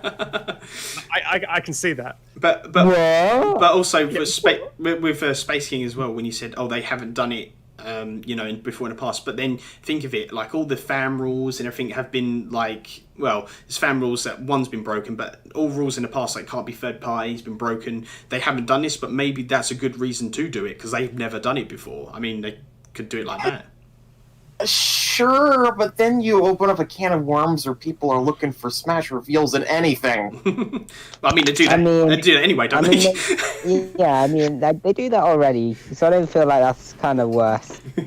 Yeah, but I think that Nintendo, with regards to their marketing at least, is pretty consistent, right? It's like, they definitely, the whole reason that they have the Nintendo Direct brand is just so that they can unveil their own content, as well as like they even went so far as to distinguish like, oh, here's smaller third-party content with the mini partner showcases, right? So they have a vested interest in making sure that their content is displayed in the way that they want it to be, and the second that you're putting it on someone else's stage, suddenly that person on that stage is the driver's seat. But the thing, I feel like if Nintendo was going to do it, though, they would probably go with Microsoft. But also, don't forget things. What's happening around the world as well at the moment. Things might have changed. Stuff might have changed. Stuff like Backseat was saying, which I agreed with. I meant to talk to you about that as well. Backseat, like with Min, the Fighters Pass could have changed completely from what it was. I mean, even I feel like at the very least, orders may have been rearranged to make things come first. I don't believe that. I don't believe the characters have changed just due to contract and stuff. Yeah, it just changed but around. I I do feel like orders likely change. Yeah, I mean, like even I can't remember who said it. One of us said it, but I can't remember. Not in this episode, but like another one said about it's easier to get first parties now than it is to get third parties at the moment because of what's happening around the world. So Probably me. yeah, it probably was you. I think it was probably in one of my rants about Waluigi. I don't know if it was like I think you said Sakurai said, or you was just saying yourself. I can't actually remember what it was, but. It's a very good point that first parties are probably easier to get than it is with third parties at the moment because it's Nintendo's house already. Any other comments on this, guys? Do you think it will be? Do you think it won't? Do you think it's nothing? I don't know what other big announcement, but obviously Smash Speculation's, talking about it. So, and also when this 7-Eleven ad ends on the 4th of October, it's Japan time, so it's in the future. So technically, it will still be the third for like a lot of us. So, I mean, it does line up a little bit. Yeah, I feel it in my waters that there is going to be a Smash character announcement soon, but I don't think that is an indication of who it is. It might still be Minecraft Steve, but I don't think that is proof. But I do think that a character will be announced probably in the next 2 weeks, because otherwise we're really starting to push, when they're going to announce it, because they've had a while now. Can you imagine? If I had to nail down a date that I think it could be that they'll announce a character, I'll say Thursday, October the 1st. Yeah, I think that window, it seems very plausible to me. Can you imagine they said like the Minecraft Live event ends, no announcement, but then straight after, there's a Smash reveal straight afterwards, and it'd be like, oh, what? But it's not Steve, it's someone else. Oh yes, the perfect time to reveal Conker for Smash. Yeah. We've got a new character. It's Minecraft Sheep. Well, Alex, we've talked about this in a lot of previous podcasts. There's a trend with E3 characters. They seem to be very, very big characters that the fans seem to care about. Like Min. Well, no, Min wasn't at E3. Yeah. So, anyways, I maintain for certain that we would have gotten a character at E3, but before it was canceled. And to that angle, we had Banjo at E3 2019 and Ridley at E3 2018. So I really do personally believe that we could probably see someone like Gino next. Yeah. I mean, it depends as well. Like or maybe holding out, to see how long this lasts, so they can reveal something big, for the Fires Pass, but they don't want to do it just yet because they want to do it at E3 as like a big event. But we're not quite sure. I even thought of this. The Game Awards, maybe. Maybe, but it depends on like the situation, and they're doing it online. But maybe. Yeah, they're doing an online Game Awards presentation. The Game Awards has basically just become a second E3 in terms of scale. Yeah, and I know I've talked to you guys in the past, but I'll tell Backseat quickly as well. So this is how I thought Nintendo might have been thinking as well. Depends if you believe there's a third Fires Pass or not. But what I thought, maybe Nintendo think, sorry for not revealing DLC sooner. We're sorry about that. So what we're going to do, we're doing a third Fires Pass only for 3 characters, though. To say say sorry, but even though it's not their fault. But I mean, I guess it is, but not revealing DLC sooner. But I don't mind. But that's how I think. But I don't know, because I know they've done. I don't know if they've done stuff before in the past. I don't know why it seems familiar to me. It just seems in a way familiar. That they're like, oh, we're sorry about this. Here's a third Fires Pass with 3 extra characters to say sorry. I don't think it would necessarily be attached to an apology, but I do think a mini little just like bonus is not impossible. Like an Echo Pass, maybe? I'm honestly surprised that they didn't do something like that, because I thought there's so much potential for that. Like someone mentioned Squall earlier, like as an Echo for Cloud. I think why not? And I was very surprised when they didn't do that sort of thing. So I could see maybe 3 Echoes in an actual fighter but not in a pass after Fighter Pass 2 is over. Look, if they do Echo Fighters and big bosses and an Echo, I'm gonna soon For your Echoes, I think they would. damages. For your Echoes, I think they would probably just do. They do maybe Shadow, maybe Big Boss. And then they'll end it with a massive FU and go back to the Smash Fireball as a trailer and reveal Cat Mario makes his debut. Actually, I probably would. That would be a very Nintendo move. Then Cat Mario, then for your actual character, probably something promotional, and or if they want to break the trend of Smash ending weekly, just do something absolutely mind blowing, like I don't know, Master Chief or something. Yeah. Goku. But Sakurai said that there's not going to be a Volume 3. I maintain that there's not going to be a Volume 3. I don't think that rules out the potential of just like some straggler characters that they throw out after that. But yeah. I would lose my mind if they added someone like Soul Bad Guy and the trailer started with Dragon Ball Fighters and with Goku, and everyone absolutely loses their mind, and then Soul Bad Guy bursts in and takes the envelope. That would be hilarious. This is the character you wanted, but this is the character you got. I would love to see Soul. Guilty Gear music in Smash, please. Yeah. I mean, we still don't know what this Fire Pass is about. I mean, like, I know we've got Min Min, and they've done the whole thing. Oh, it could be an ARMS rep, or some from ARMS.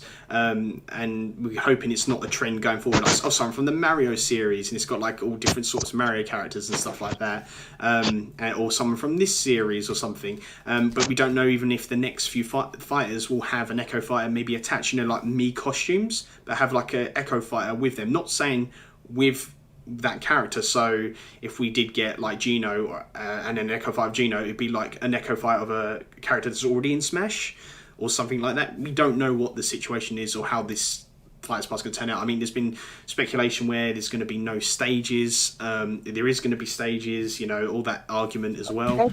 They're going to be stages. They're part of the pack. They're going to have the full pack definitely there. Yeah, and... Well, it's lost in known and stuff like Mii costumes if we'll continue to get them. Well, it was before, like, even Min Min was revealed, people was like, oh, there's no stage, it's just fires this time. And then, obviously, we did get a stage. Well, whoever thought that was genuinely an idiot. Yeah. I'm sorry, they're genuinely stupid. Yeah, well, you do get people that think like that, so I thought it was a full pass.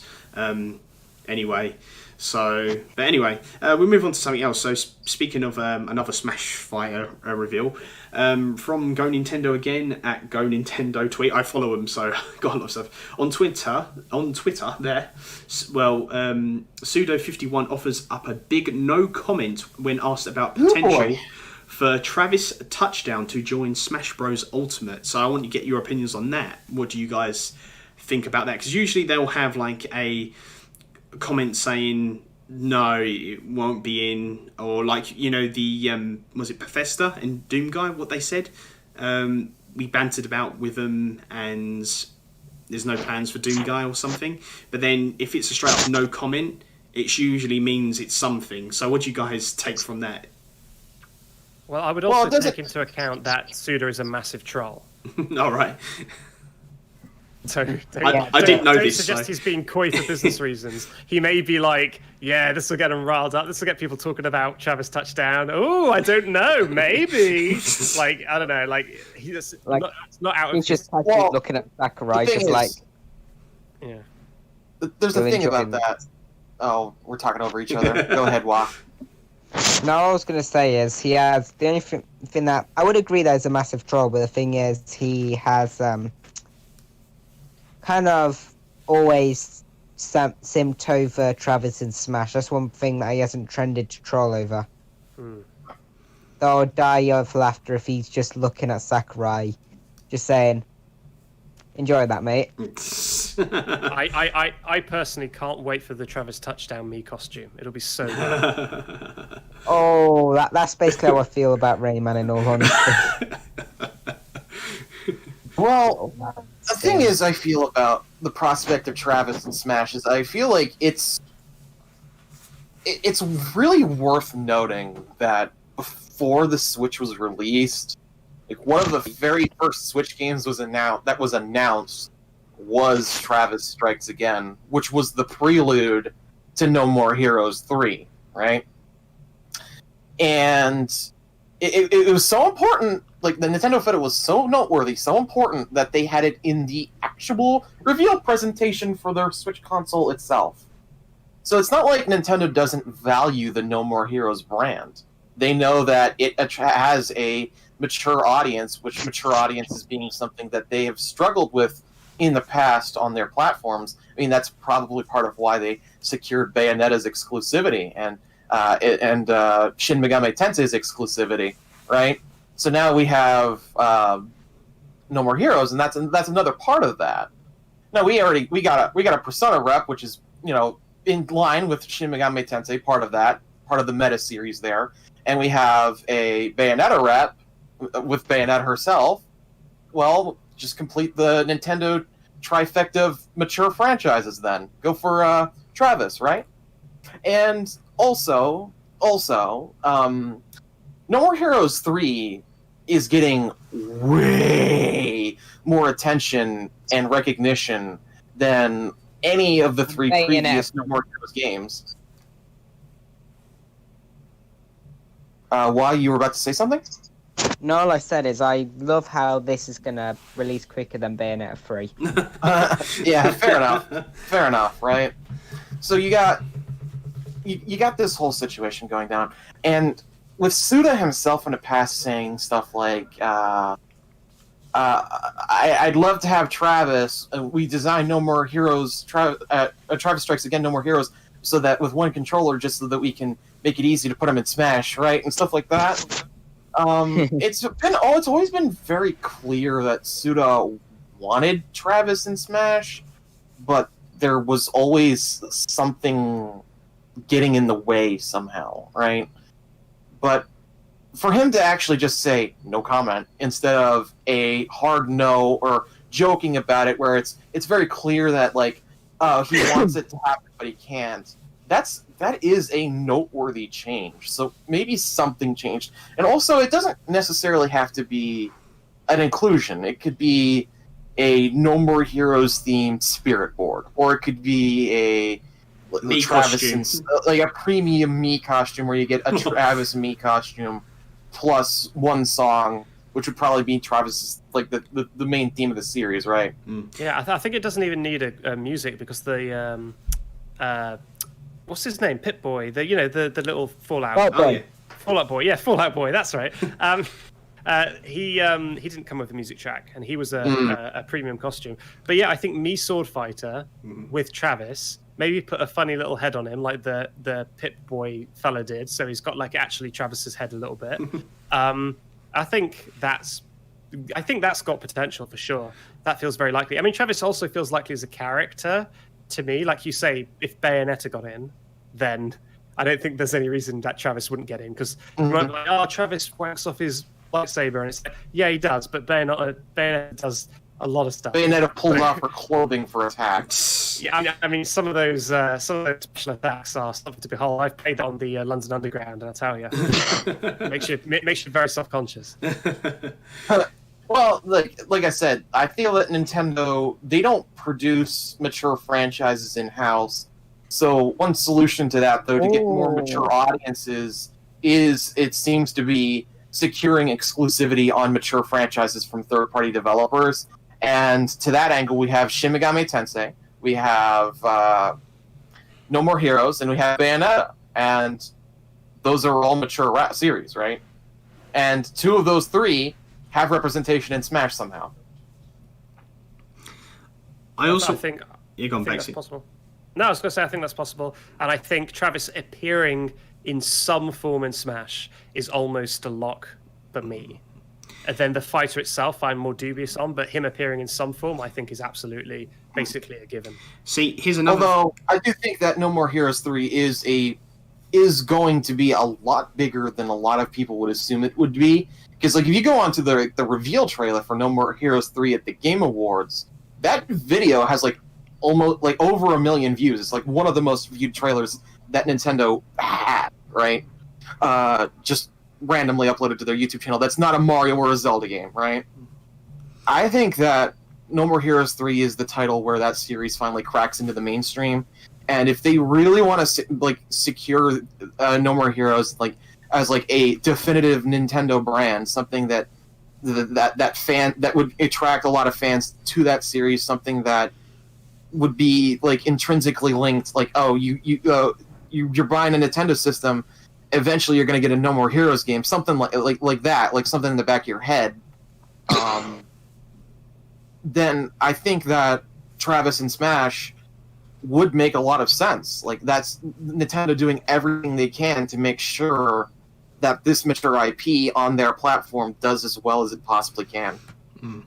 Also, jumping back to what you said about a Mii costume as well, there's a really weird thing that's happening with the Mii costumes, the deluxe Mii costumes, or have whatever you want to call them. It's always been a gunner. We haven't had a deluxe sword fighter costume or a brawler yet, so it's just really weird. I mean, you could say Hiachi or Hayachi is one, but it just looks the same to me. He isn't deluxe. No, because there was, I think it was Papagino said that it might have been upgraded, but I really cannot tell the difference. Wasn't there that one theory that we're going to get a mature rated character in the past? The M theory thing, yeah. Then that fits Travis to a T too. But then it also fits his Ryu Hayabusa too.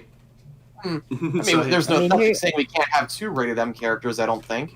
Yeah. I mean, I don't think we'll get too many. I feel like 2's the most we'll see, and I personally feel like if we get a Capcom rep, it's going to be Phoenix. So I feel like that's basically me saying I don't think Dante would happen over Ryu Hayabusa in my eyes. And Travis is my most expected, so that says that. But yeah, it's very odd with the Mii costumes, and I mean we're going to have to see, because we've got 5 characters left. We haven't had a proper. We've had Cuphead, we've had Sans and Vault Boy. We've had all gunners. We haven't had any a character from another game as a sword fighter. So Travis sword fighter, Steve sword fighter, brawler. I can't think of one off the top of my head. But it's very weird. We're going to have to see that, but I find it's very weird. Steve could be a brawler, to be fair. Yeah, he could be a brawler too. I mean, I'm quite surprised with even Vault Boy. They didn't have him as a gunner. You can have him with gunner, sword fighter. He could have a pipe or something and a brawler. So I'm quite surprised they didn't have it all free for Vault Boy. I've always imagined that if Steve got in Smash, his primary fighting style would revolve around using the pickaxe and placing blocks and stuff. I think so. I think it'd be more pickaxe than sword, to be quite honest. So, I mean, they could do I'd like a moveset. If we're going to get Steve, I'd like a moveset where he just uses all of the tools of Minecraft, excluding the hoe, or that could just be a taunt. Yeah. I mean, it depends. But the hoe's my favourite weapon. I mean, it depends on, what Sakurai wants to do. I mean, people have made these complicated movesets for Steve and want everything in it, but, I mean, it could be just basic. We don't know. It could be just... his thing, because also, if you notice, with all these characters, there's been a sort of theme as well. Steve could be mining, the stage or something, or could it even be his theme, placing blocks on the stage? We're just going to have to see with that, so... But, yeah, has anyone got anything else for those 2 Smash-related things, or not really? I'm all smashed out. We've been talking for an hour and a half about Smash. You were talking about mature content, and there is one thing which I just realised I forgot to put in the Face to Talk About note. Mm-hmm. You know how stuff was being taken down by Nintendo, the Mario Battle Royale game, and then we got Mario 35. Yeah. Oh no. What's up? I know what you're talking about now. I already know what you're talking about. You're saying we might get naked Mario? Peachy. Oh no! I know there was something taken down with Peach, but I have no idea what it was. It was basically Princess Peach not safe for work game. Oh. Yeah. So in conclusion, Waluigi is in Smash because Legacy was taken down, and Nintendo's working on their mature audience. Waluigi is gonna walk into the sex market. with a Peach game, and that's going to be what his moveset's based on. Thank you and good night. I would love a Waluigi game where he's like Shadow the Hedgehog and he's got pistols and he's swearing. Oh my! Oh no! Well, anyways, Damn Chaos Emerald. I maintain that Nintendo does care about building up a rated M gaming audience. It's just that they themselves have never published that stuff. They just secure exclusivity on that stuff. I mean, you have to admit, it would be funny if we just suddenly got a Princess Peach game like that. Princess Peach Pinball. I don't want to get the YouTube channel deleted. Princess Peach's Pinball, I just said. I gotta go Princess zap Peach. again. I'll be right back. No problem. Yeah. He's scared of the peach. Well, I know it took down some sort of game with that. I wasn't 100%. Yeah, it was basically yeah, it was a Princess Peach not safe for work game. Have to hide from the kiddies. Oh, Jesus. Well, Space King is gone. We can talk about Space King. Finally. Yeah. We're just saying that. Finally, I can't believe he isn't British, guys. Right, we're going to replace Space King with Backseat now as a member of the podcast. Yeah. Oh, damn. He slinked out for too long. I've taken his space. He's taken his space. Did you? Yeah, I am now the Space King. The space throne has been, taken over. Space seat development. Yeah. We have other stuff to talk. We can talk. It's up to you guys. We have a few more things to talk about. We've got like the Xbox Series X pre-orders and PS5 pre-orders, both sold out everywhere and hard to get. Oh, there he is. We're just going to go over briefly about Xbox Series X and PS5 pre-orders. They've just. I don't know if you guys are interested. Want to talk about this? Oh, right. Shit. Xbox bought Bethesda. Yeah, they did. That's actually, another yeah. important thing to talk about, actually. Guys. Bethesda's no more. Yeah. So Doom Guy's a lock, is that what you're saying? Nah, I'm saying the Skyrim Dragonborn's a lot. Oh, I thought you was going to say the Skyrim's dragon, not born, just the dragon. Oh, how? No, the dragon's just the boss. No one cares about the boss. That's why Monster Hunter isn't getting it. Well, I haven't played much of Skyrim, so anyway. But yeah, I don't know how you guys feel about this. I'm a big fan of Xbox. Want to pre-order one, but not at the moment. But yeah, it's very hard to get an Xbox and a PlayStation 5, Xbox Series X and PlayStation 5 at the moment. So I don't know if you've got any opinions on that. Really? My opinion is. Mm-hmm. This is my opinion. Wait until they're easier to get, and don't go. And if you decide to go buy one off someone who's selling it for a few £100 extra, congratulations, they're going to continue doing this.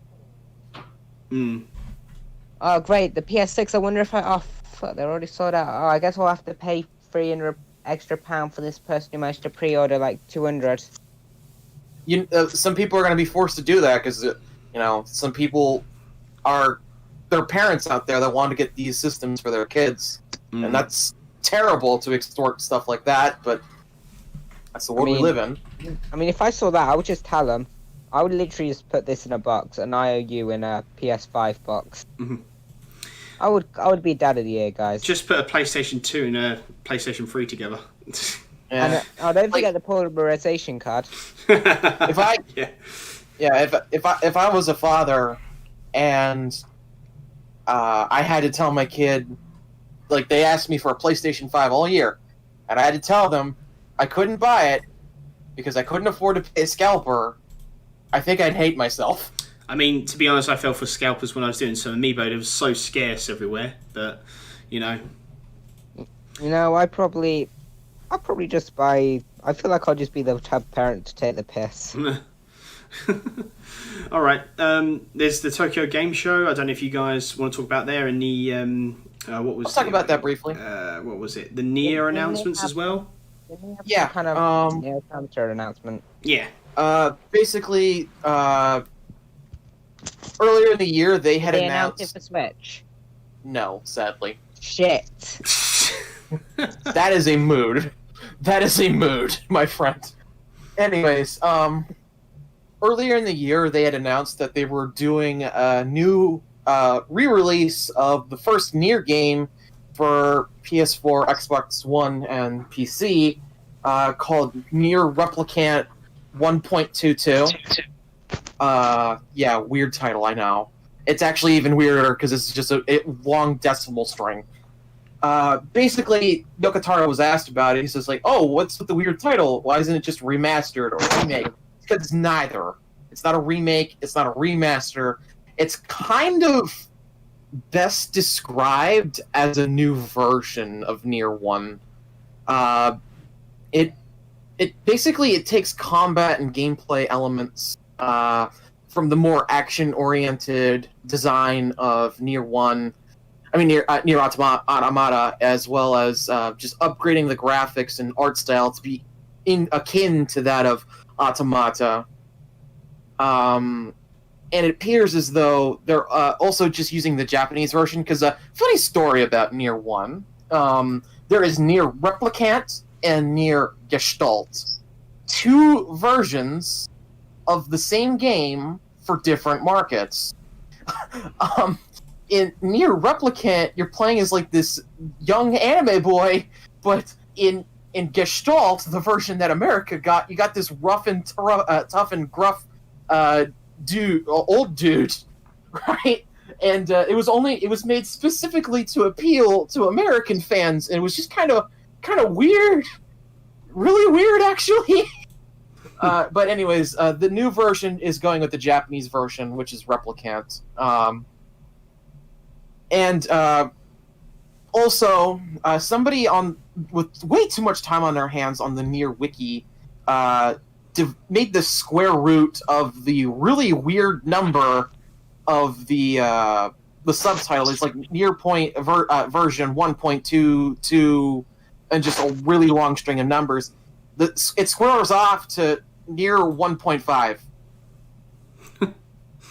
In other words, it seems as though, considering this is not a remake, this is not a remaster, it's a new version, they might be using the opportunity with this game to be bridging the story further with new content between the first Nier game and Automata. And that'll be very interesting, definitely worth checking out, in my opinion. I think that makes a lot of sense. I think a lot of people were saying stuff about the second game that it didn't really connect that much to the first game. So I think people who played the second game and enjoyed it will be like, well, I don't really need to go back and play the first one. But then if they're going back and they're kind of reincorporating elements, making it more relevant to the one that people played, then I think that makes complete sense to get people in the door. Mm-hmm. Well, thematically, Nier 1 and Nier 2 are extremely similar. Just like existential themes and stuff like that. So it's very clear that they're the same design. They were always designed with the same thing, themes and ideas in mind, existentialism and like the dread of the unknown, and well, in Nier 1's case, it's like kind of like a zombie threat, kind of, but not really. And in Automata, it's like the fear of robots, right? Yeah. So it's like, am I human? Am I human? That sort of thing. Yeah. 9S best boy. He basically wins by default. So Automata and Nier 1 are connected right now, as is, but the connections are very light. Basically, there's a character in Nier 1 who is integral to the background lore, basically, of Automata, and that was the only noteworthy connection before.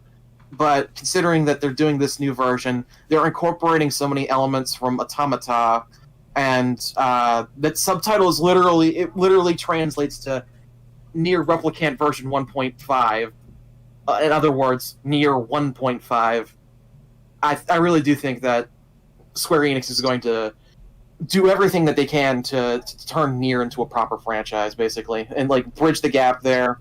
and this is probably going to be the springboard into a proper Nier 3, right? Will that one release on Switch? I'm out of this conversation completely. By the way, That's fair. Something also worth noting. Well, basically, they're talking about how Nier and Automata are now connected finally. Properly, more formally, seemingly. And I'm slowly coming to terms that Nier Automata is never coming to Switch. I'd say it probably can, but it'd be a very difficult port. Anyways, I'm just gonna wait until the Switch 2 or Switch 4 or whatever. That would also be possible in my mind. Because Square Enix, they literally said, we're considering Nier for franchise status. We also got updated sales numbers on Automata. 4.85 million on this game, which a lot of analysts before it even released said, oh, that's not even going to sell 1 million. Square Enix made bank on that. Same for Platinum Games, who was the developer. And also, worth mentioning, Platinum Games is not the developer on the updated version of Nier 1. They've handed it off to someone else, but one of the key figures who was involved with the development of Automata is working on the updated version, but that is it. Only like one guy from Platinum. So we'll have to see how that goes. I do think that Nier is a big enough franchise to the point where now, I should say, it's a big enough franchise now where it shouldn't be locked down to one distinct developer to define what it is going to be forever, right? But I do have a little worry in the back of my head because Nier 1, I have played it. It's not terrible, but it's not something I want to play again in its original form. I'm absolutely going to be playing 1.5 just because it looks and probably plays like Automata, so that seems like it could be fun. And I did enjoy the story. But on it, it's just kind of a wait and see there. It is worth noting, though. I do think I think we can infer why it is that Platinum's not doing the updated version. For people who aren't up to date with what's been going on with Platinum Games, they've entered into an initiative on their own to try and self-publish their own content, starting with the wonderful 101 Remastered, and they're also doing a new superhero game, and apparently some other project which hasn't been formally unveiled yet. That is in addition to Bayonetta 3 in the background. Now, they did say, like, oh, you can still expect collaborative titles like Bayonetta or Astral Chain and stuff, but they want to let off the gas on that stuff. They want to be able to own their own properties, so I do think that they might be passing up the opportunity to do further Nier games just to further bolster their own company. And that will be disappointing to see. And if Platinum doesn't get to do another Nier game, but at the same time, I wish the best for Platinum. They're one of my favorite developers, and if they think they can hit it out of the ballpark on their own, they absolutely deserve the chance. And I look forward to seeing what they do.